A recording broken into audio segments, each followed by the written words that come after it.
સૌથી મહત્વના સમાચાર અમદાવાદમાં છવાયેલા ધુમાડાના આવરણના મુદ્દે મોટો ખુલાસો થયો છે। બોપલ, ઘુમા, પ્રહલાદનગર, સરખેજ સહિતના વિસ્તારોમાં ધુમાડો અને દુર્ગંધ ફેલાઈ હતી। મોટી માત્રામાં કોઈએ કચરો સળગાવ્યાનો ખુલાસો થયો છે। ફાયર વિભાગની ટીમે અલગ અલગ જગ્યાએ ચેકિંગ હાથ ધર્યું હતું અને ફાયર વિભાગની ટીમે 3 સ્થળો પર કચરામાં લાગેલી આગ કાબૂમાં લીધી છે।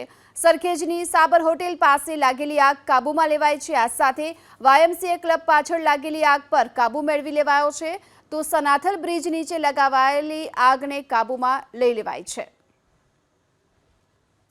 જે સાંજથી પશ્ચિમ વિસ્તારમાં પ્રહલાદનગર, સરખેજ, મકરબા વિસ્તારની અંદર ધુમાડાની અને વિઝિબિલિટી ઓછી થઈ જવાની જે ફોન ફાયર બ્રિગેડને મળ્યા હતા તેની તપાસ હાથ ધરતા જુદી જુદી ટીમો દ્વારા અલગ અલગ જગ્યાઓ પર કચરો સળગતો જોવા મળેલ અને એને ફાયર બ્રિગેડ દ્વારા બુઝાવેલ છે। અને હાલમાં સનાથલ બ્રિજની બાજુમાં નીચે મોટા જથ્થામાં કચરો કોઈએ સળગાવ્યો હોય તેવું અત્યારે અહીંયા અમને જાણવા મળતા અમે પોતે અહીંયા આવીને આગ બુઝાવેલ છે। બોપલ ફાયર સ્ટેશનની ટીમ દ્વારા આ સ્થળ ઉપર આવી અને આ કામગીરી કરેલ છે અને અત્યારે જે કચરો સળગતો તેને બુઝાવી દીધેલ છે।